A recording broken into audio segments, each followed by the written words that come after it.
Yo,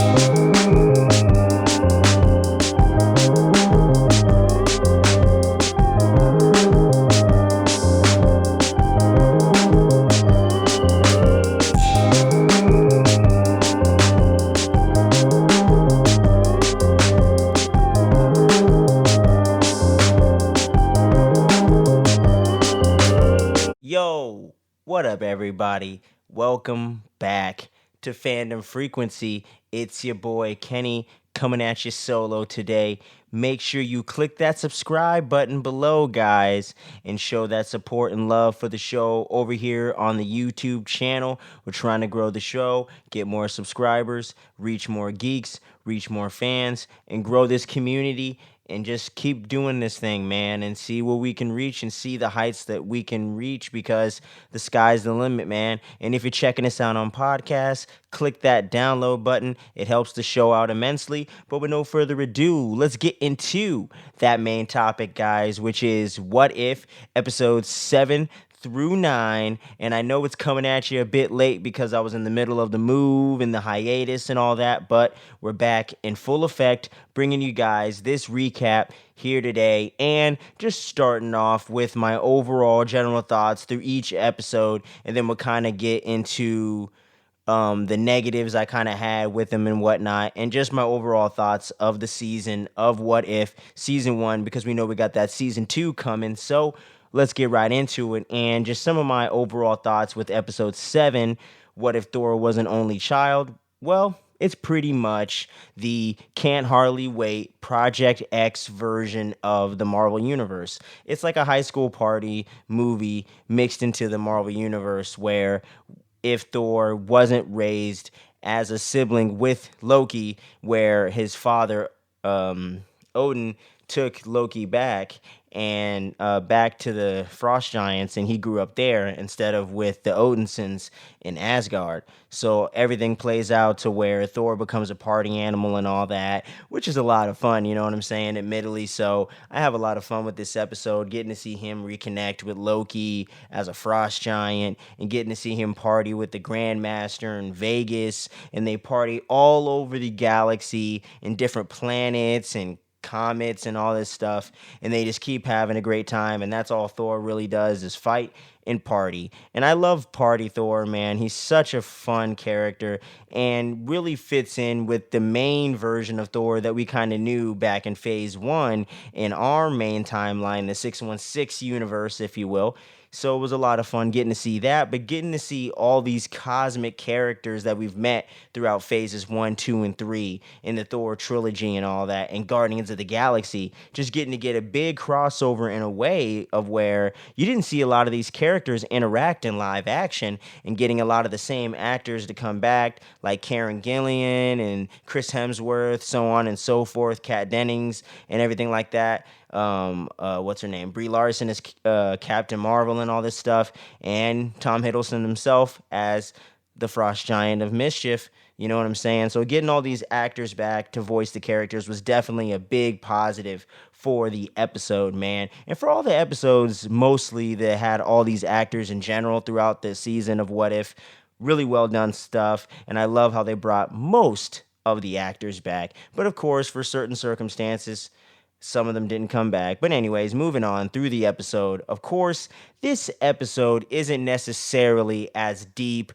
or as heavy as the three that preceded it mostly, and just the overall first 6 episodes of the season in general, while some were a little lighter than others. Episodes 3 through 6 were pretty much dark, brooding, and had huge stakes for the most part for either the characters or the universe in which they live in and everyone involved. You know what I'm saying? So that was kind of a big plus here, at least for my experience personally, that this episode was a lot lighter and a lot just less on the consequences and the danger and the stakes, and just a little more inconsequential and kind of showing the fun side of the MCU itself. You know what I'm saying? Because sometimes we got to stop and have some fun in the MCU. You know what I'm saying? So that was a big plus for me, and I just love that overall.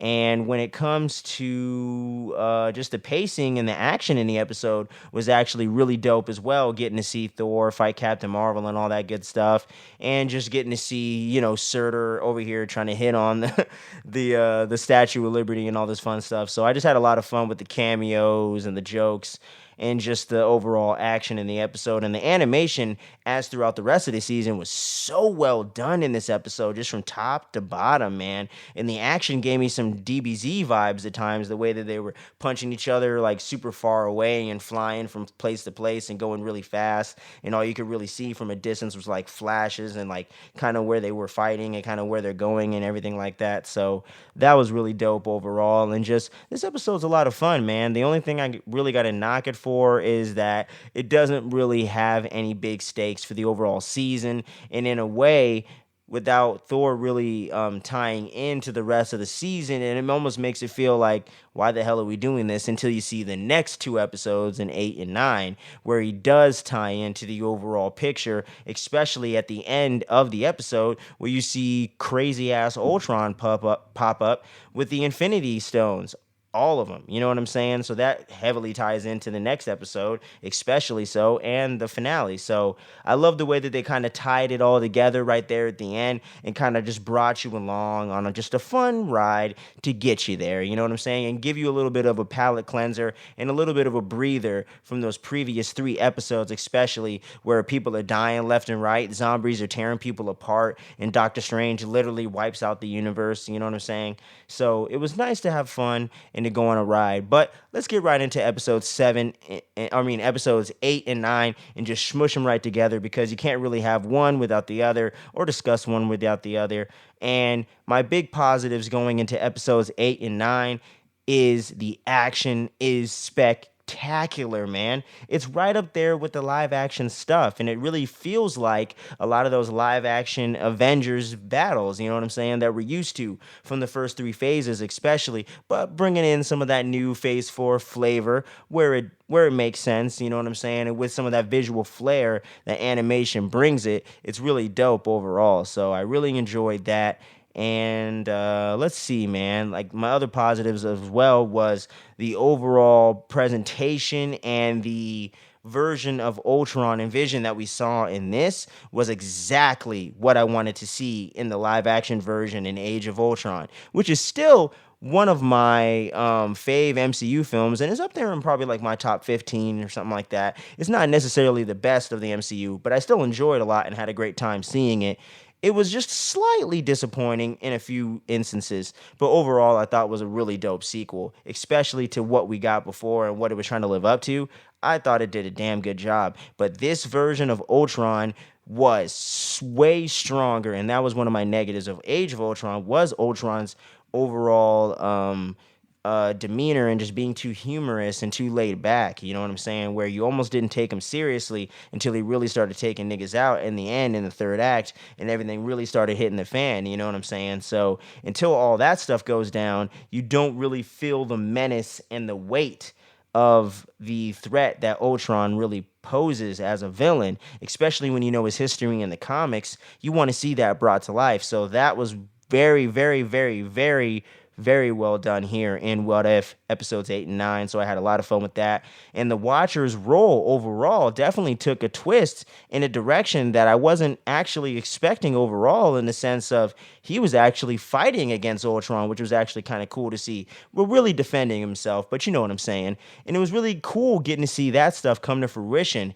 and getting to see such beautiful animation done to bring those fights to life between him, and those confrontations between him and the Watcher, and just the overall story of Natasha and Hawkeye once again being the homies they are, teaming up to try to save the day as the only survivors left in their universe after Ultron wiped literally everyone else out, which I do have a little bit of a problem with, which we'll get into in a moment. But that's the overall story for episode 7, and Ultron's hot on their tail, and they're trying to figure out a way to take him out, which they do with Arnim Zola, which ties into Winter Soldier, which also ties into Captain Carter in episode 9. So the way they're weaving all this multiverse continuity is very well done right there. Like I said, for every stumble and inconsistency, the points where they hit the freaking the continuity right on point, You gotta love it. So that's why I always forgive it, but I gotta point it out.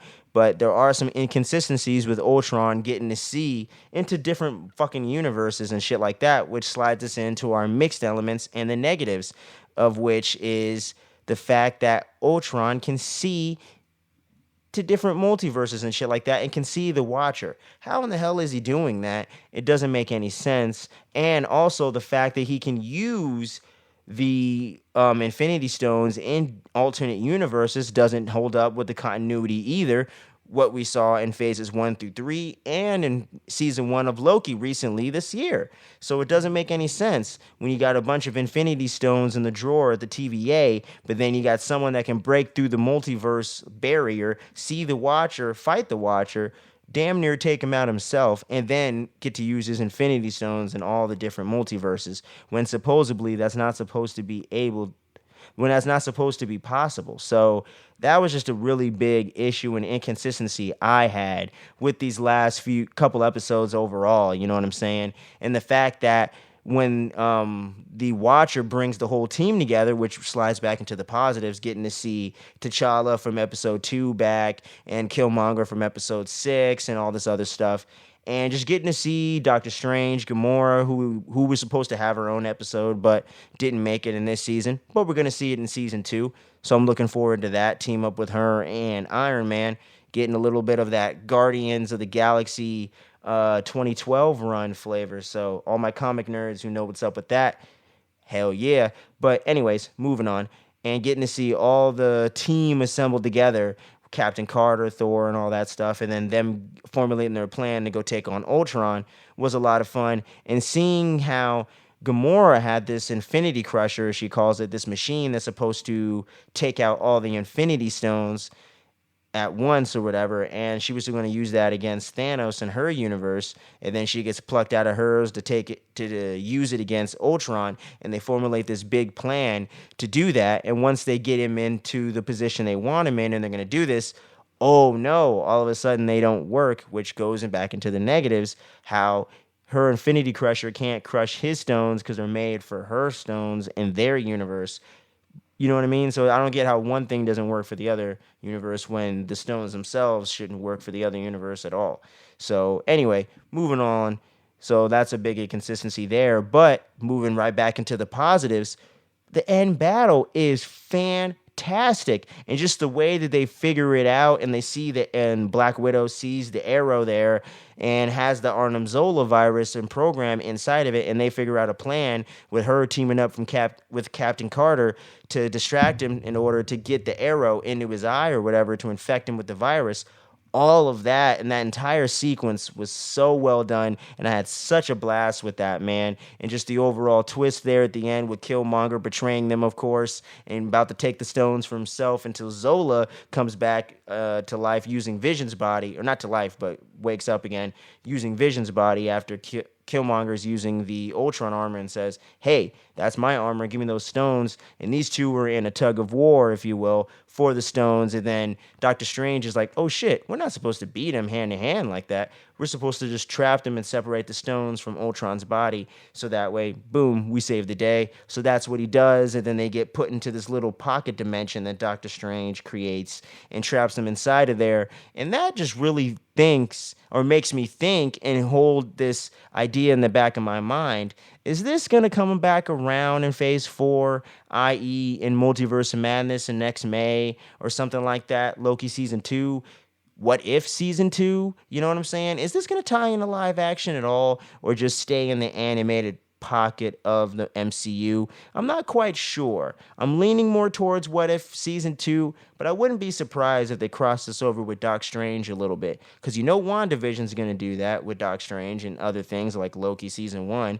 So we know No Way Home probably as well. This is all tying in, and it's all a big deal. So I feel like all these pieces are getting laid out for a particular reason. Just where the tie-in is going to tie it all together is the question, and that's the answer we're all waiting to get.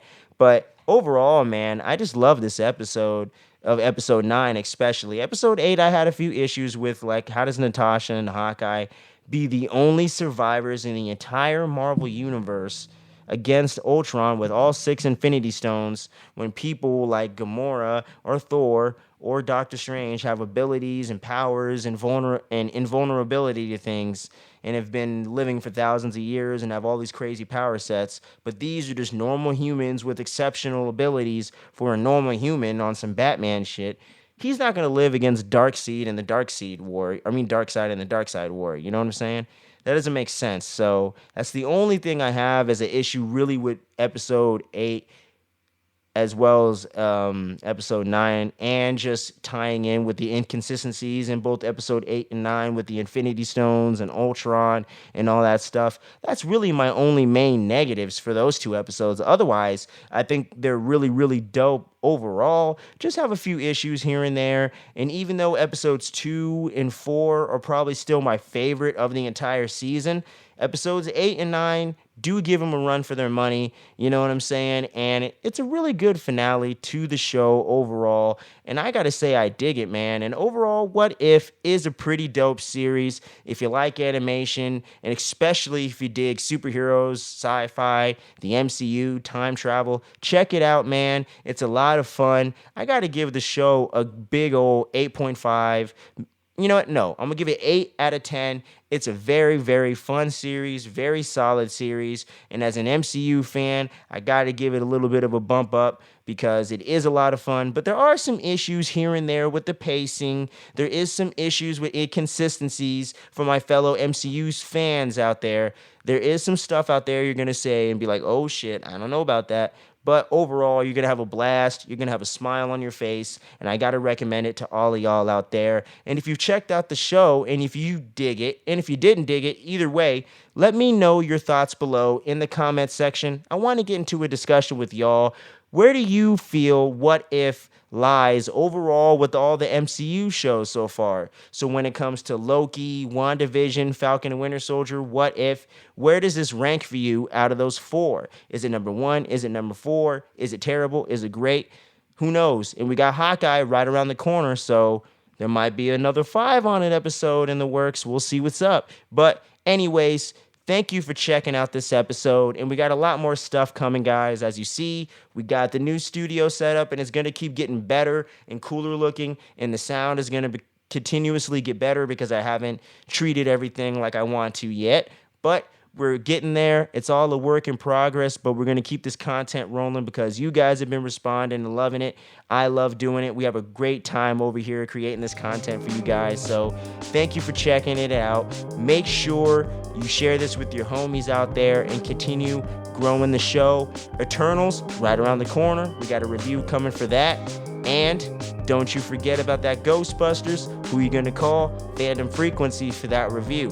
So until next time, guys, stay tuned. Don't sleep. Peace out.